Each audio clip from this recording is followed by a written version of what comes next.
Bitcoin इस time $7,000 तक retrace हुआ है। $1,02,000 का हाई लगाने के बाद लास्ट 24 आवर्स के अंदर हमें काफ़ी हद तक जो एक शार्प रिट्रेसमेंट देखने को मिली है।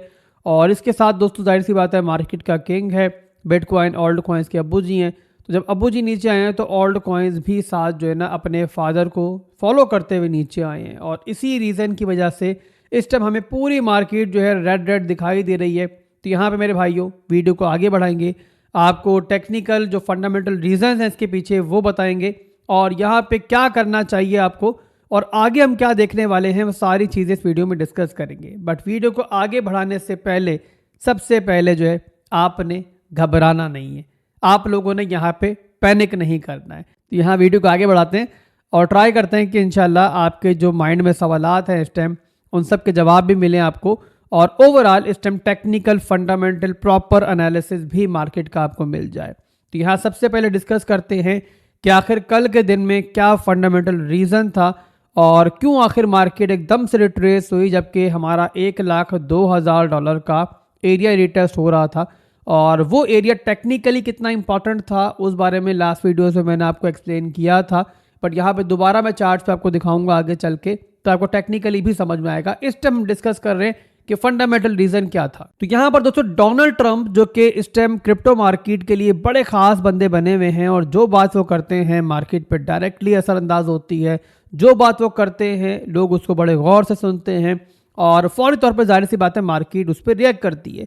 तो कल के दिन में उन्होंने प्रेसिडेंट बनने से पहले आई थिंक लास्ट टाइम जो है प्रेस से अपना खिताब किया और मीडिया से बात की, और उसमें जो उन्होंने बात की वो ये बात की कि भाई जो हमारी यूएसए की गवर्नमेंट है ना, लास्ट वाली गवर्नमेंट जो थी वो आप सबको उल्लू काट रही थी, आपको पागल बना रही थी, और इन्फ्लेशन जो है ना वो कोई कम नहीं हुई है, इन्फ्लेशन बहुत हाई है और हालात बड़े ख़राब हैं जी। और रेट कटिंग जो है ना उन्होंने की भी है, वो समझ लें कि आटे में नमक के बराबर की है, और अभी यहाँ पर फ़िलहाल भी रेट्स जो है बहुत हाई हैं। अब डोनाल्ड ट्रंप के मुँह से बात सुननी थी कि मार्केट फौरी तौर पर शेकआउट हुई, और यहाँ ये बता दूं कि सिर्फ क्रिप्टो मार्केट शेकआउट नहीं हुई बल्कि उसी के साथ हमारी यूएसए की तमाम फाइनेंशियल मार्केट जो है शेकआउट हुई है। यहाँ पे देख सकते हो आप लोग कि डाउ इंडेक्स जो है वो 0.42% की रिट्रेसमेंट में चल रहा है, और यहाँ पे S&P 500 को भी देख सकते हो आप लोग कि इस वक्त भी यहाँ पे 1.11% की रिट्रेसमेंट में चल रहा है, और नस्दाक को देख सकते हो आप लोग कि वो भी यहाँ पर 1.89% की रिट्रेसमेंट में चल रही है। और याद रखें कि इन फाइनेंशियल मार्केट्स की इतनी रिट्रेसमेंट में जो है ना वहाँ पे बिजली बन के गिरने वाली कहानी है। यहाँ पे क्रिप्टो मार्केट में तो हम लोग ज़्यादा 10% की रिट्रेसमेंट भी हजम कर जाते हैं और हमारे लिए नॉर्मल बात है, बट इन लोगों के लिए इतनी रिट्रेसमेंट जो है ना आप समझ लो ज़िंदगी और मौत का मसला होती है, और ये लोग ये कंसिडर करते हैं कि इतनी रिट्रेसमेंट आ गई समझो बड़ा क्रैश आ गया जी। तो यहाँ पर ये समझने की आप लोगों को ज़रूरत है कि फंडामेंटली जो डंप आया, जो रिट्रेसमेंट आई, वो सिर्फ क्रिप्टो मार्केट में नहीं आई बल्कि तमाम फाइनेंशियल मार्केट्स में आई।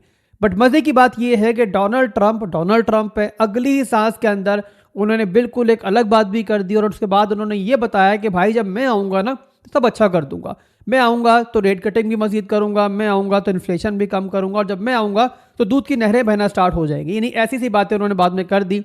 बट उससे पहले वो जो एक तस्वीर खींच गए थे उन्होंने ज़ाहिर मार्केट पर काफ़ी असर डाला, और फंडामेंटली एक बड़ा रीज़न था जिसकी वजह से हमें पूरी यूएसए की मार्केट भी और ज़ाहिर क्रिप्टो मार्केट भी साथ जो है नीचे आती हुई दिखी। बट यहाँ पर दोस्तों फंडामेंटली क्या आगे मुस्तकबिल का सिनेरियो, 2025 का सिनेरियो हमें बुरा दिख रहा है? क्या फंडामेंटली कुछ ऐसे बड़े इवेंट्स हमें दिख रहे हैं आगे कि जिसको देखकर हमें ओवरऑल मैक्रो लेवल पे पैनिक करना चाहिए? तो इसका जवाब मेरे भाइयों बिल्कुल सिंपल है कि बिल्कुल नहीं। फिलहाल के लिए ऐसा कोई बड़ा नेगेटिव सिनेरियो नहीं दिख रहा कि जिसको देखकर हम ये बोलेंगे कि भाई अब बेयर मार्केट स्टार्ट हो गई। हाँ, रिट्रेसमेंट जो है मार्केट का हिस्सा है, डम्स जो है बुल मार्केट का हिस्सा है, और वही हमें अभी होते हुए दिख रहा है। और बहुत हद तक दोस्तों यहाँ पर यह भी पॉसिबिलिटी मौजूद है कि डोनाल्ड ट्रंप के आने से पहले जो है ना मार्केट को शेकआउट किया जा रहा है, लोगों को पैनिक करने की ट्राई की जा रही है। और इस थ्योरी को ये चीज़ भी बैक करती है कि ओवरऑल अगर आप स्पॉट ETF को देखते हो वहाँ पे आपको रिटेल मनी तो खैर मार्केट से निकलती हुई दिखी है। कल के दिन में हमें स्पॉट ETF के अंदर भी सेलिंग होती हुई दिखी है, लगभग 5 या 5,500 हज़ार बिटकॉइन जो है वहाँ पर सेल हुए हैं। बट उसी के मुकाबले में अगर आप लोग ब्लैक रॉक के ETF को देखो तो वहाँ पर उस अकेले ने यहाँ पर 6-6.5 हज़ार बिटकॉइन खरीदे भी हैं, यानी कि जो सेलिंग ETF के अंदर हुई अकेले ब्लैक रॉक ने वहाँ पर एब्जॉर्ब की है। तो ओवरऑल यहाँ पे जो वेल्स जो कर रही हैं आपको दिख रहा है और जो मार्केट मेकर्स कर रहे हैं वो आपको दिख रहा है।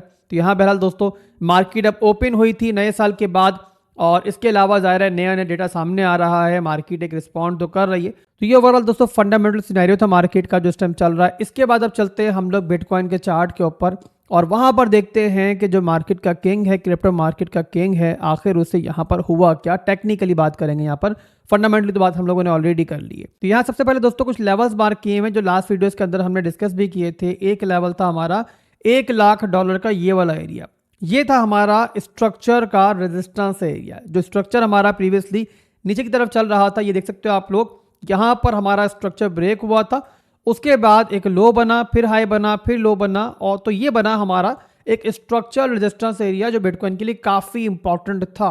इसे बिटकॉइन ने ब्रेक किया, इसके ऊपर गया, और यहाँ पर क्या हुआ कि जो हमारा स्ट्रक्चर था डेली के अंदर वो दोबारा से ऊपर की तरफ कन्वर्ट हो चुका है। यानी कि ओवरऑल जो हमारा स्ट्रक्चर पहले नीचे की तरफ चल रहा था वो इस लेवल के टूटने के बाद जो है ना अब यहाँ पर ऊपर की तरफ कन्वर्ट हो चुका है। और इसके बाद जो मूव चल रहा है, जैसे आप एक हायर लो का मूव कंसीडर कर सकते हो, और ये हायर लो का मूव तब तक रहेगा, तब तक हम इसे कंसीडर कर सकते हैं हायर लो का मूव है कि जब तक हमारा ये वाला एरिया जो है ना इंटैक्ट है। ये बन चुका है हमारा अब स्ट्रॉन्ग लो का जोन।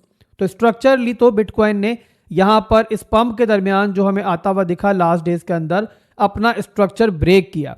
बट इसके बाद दोस्तों सबसे स्ट्रॉन्ग हडल जो थी ना वो थी हमारा ये वाला एरिया जो था हमारा $1,03,000 का एरिया। और ये इतना इंपॉर्टेंट क्यों था, यहाँ पर आप प्रीवियसली भी देख सकते हो कि यही वो एरिया है कि जहां से बिटकॉइन पहले भी रिजेक्शन लेता रहा है। ये देख लो आप लोग, एक दफा रिजेक्शन यहां से मिली, आपको याद होगा वो दिन के जब बिटकॉइन ने एक दिन के अंदर पहले ऊपर की लिक्विडिटी क्लियर की थी, फिर नीचे की थी। तो यही रीजन था कि जहां से उतनी जबरदस्त रिट्रेसमेंट जो है बिटकॉइन को मिली थी। इसके बाद देख लो आप लोग, बिटकॉइन दोबारा इस रीजन में गया था, तब भी यही एरिया था जहां से बिटकॉइन को रिजेक्शन मिली। इसी रीजन की वजह से ये जो रीजन है ना वो बिटकॉइन के लिए, और जाहिर है बिटकॉइन के मार्केट का किंग है तो पूरी क्रिप्टो मार्केट के लिए बहुत इंपॉर्टेंट था। और यहाँ पर अगर बिटकॉइन को पूरी तरीके से दोबारा पॉजिटिव होना था, स्टेबल होना था, तो जरूरी था कि बिटकॉइन जो है ना वो इस रीजन को तोड़ता और इसके ऊपर क्लोजिंग करता, जो कि जाहिर सी बात नहीं हुई है। तो यहाँ पर एक फंडामेंटल बैक लेते हुए एक टेक्निकल रीजन की वजह से हमें इस रीजन से एक रिजेक्शन देखने को मिली है, और ओवरऑल इसी रीजन की वजह से जो क्लोजिंग हमारी यहाँ पर हुई वो हमारा एक फेक आउट साबित हुआ। और ओवरऑल यहाँ पे हमारे पास एक ट्रेंड लाइन रेजिस्टेंस भी मौजूद थी, वो भी इसी एरिया से अलाइन हो रही थी। तो यही वो एरिया है जहां से हमें रिजेक्शन मिली है। बहरहाल दोस्तों यहाँ पे करंट सूरत हाल इस टाइम ये है कि बिटकॉइन जिस एरिया में इस टाइम मौजूद है ये भी इसकी एक लोकल सपोर्ट है।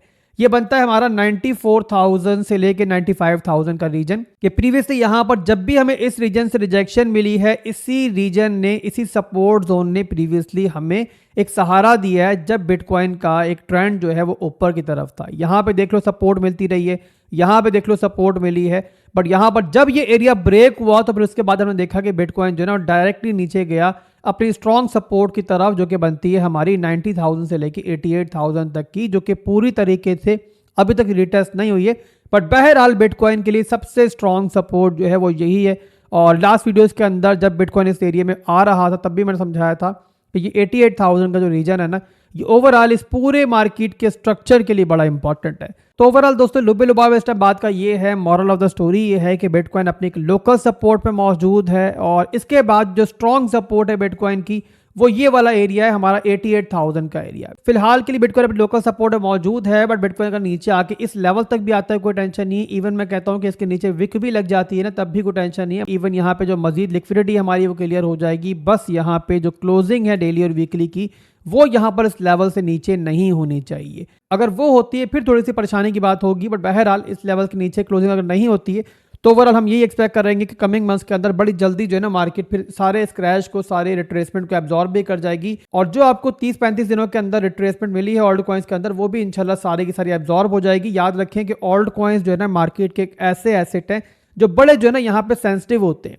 मार्केट अगर शॉर्ट टर्म के अंदर नेगेटिव होगी तो ऑल्ट कॉइन्स सबसे ज्यादा असर लेंगे, और अगर मार्केट आगे चल के पॉजिटिव होगी तो ये ऑल्ट कॉइन्स होंगे जो आपको दोबारा से बड़ी आसानी के साथ अपनी सारी रिकवरी जो है करते हुए दिखाई देंगे, और दिनों के अंदर जो है ना सारा सेल प्रेशर जो है एब्जॉर्ब कर जाएंगे। तो यही चीज समझते हुए आप लोग अगर स्पॉट में कोई भी ऑल्ट कॉइन होल्ड कर रहे हो तो उसको देख के फिलहाल के लिए पैनिक मत करो, और यहाँ मेरा मशवरा आपको होगा कि उनको बार बार देखो भी नहीं। अगर पैनिक कर रहे हो, उनको देख के परेशान हो रहे हो तो क्लोज करो स्क्रीन को, और कुछ दिन के लिए मार्केट से थोड़ा दूर हो जाओ। जैसे मार्केट दोबारा पॉजिटिव होगी कुछ दिनों के लिए तो दोबारा मार्केट में आ जाना, फिर मार्केट को देख भी लेना, खुश भी हो लेना।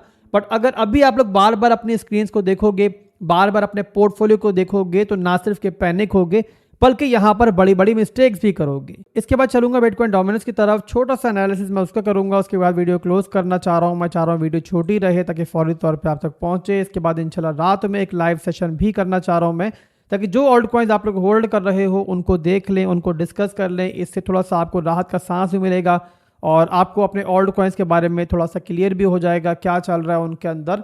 तो आप बताओ मुझे कि रात में लाइव सेशन करना चाहिए नहीं करना चाहिए। जो भी कमेंट्स में आपका फीडबैक होगा उसके हिसाब से फैसला कर लेंगे।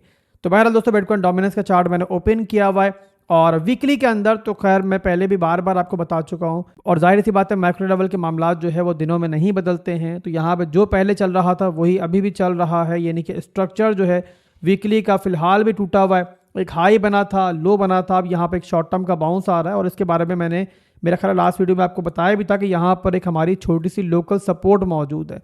तो वहीं से हमें शॉर्ट टर्म का एक बाउंस देखने को मिल रहा है।